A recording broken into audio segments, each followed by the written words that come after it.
Man, wait lang, Nad. Uy, isang oportunidad to, pare. The Ronald, the Tubid, yan. Tuturuan ka, oh. Sige. Di ba, ito na. Yan. Boom! Ano? Pag hindi ka nag-react, diretso ako dito. Ito mo, tinuturuan ka. Swerte mo man. Tingnan mo to, ito dalawa. Pag mo anong bola, one bola. Fake. Pag hindi ka sumama, titira ako. Pag sumama ka, dito ako. Boom! Pag sumama ka dito ako. Yun, cross. Pag dinrap mo to, dito ako. Dakdak pa rin. Sige, Magaling mo. Ito, ang basketball is game of reaction. So, fake ka muna. Pagkuha mong bola, ano ka ba? Left or right hander? Kasi Nad, Ronald Tubid nagkatuloy na. Pag jumab ka, shot fake ka muna. Fake ka muna. Fake.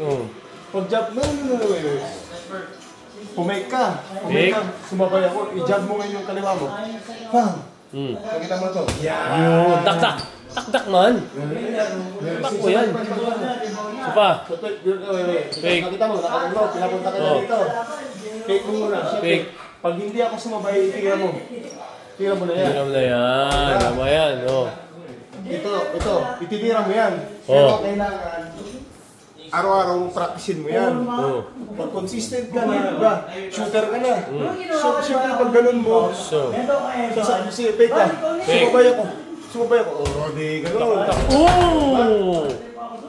ganun mo, kailangan mag-shooting ka araw-araw. Para pag shooter ka na, isang ganun mo lang, madali na tumalon. Talon na yung bantay kasi pag talon ka. Patay ka na. Left-handed ka. Fake ako. Dito na ako. Takdak mo, pre. Pag nahuli siya, nakita mo si Luka. Huli ka. Puwitan mo na. Bang. May teknik ka, swerte ka man. PBA player yan. Turuan kita. Ako, kanan ako. Malapit na yun. Magkuha mo lang sa fake. Wala. Pag jab ko, boom! Hindi ka Patay ka na. Pero pag sumabay ka, Cross step. sumabay ka, drop mo yun. Ibalik ko. Patay, jump shot. Yun ang kulang niya, Brad. Man, pasalamat ka. Next time, turuan kita kung paano manira. Pero nga, paano ka tumira ng player? Turuan kita, hindi manira, manggulang. Iyan, manggulang. Tama yun.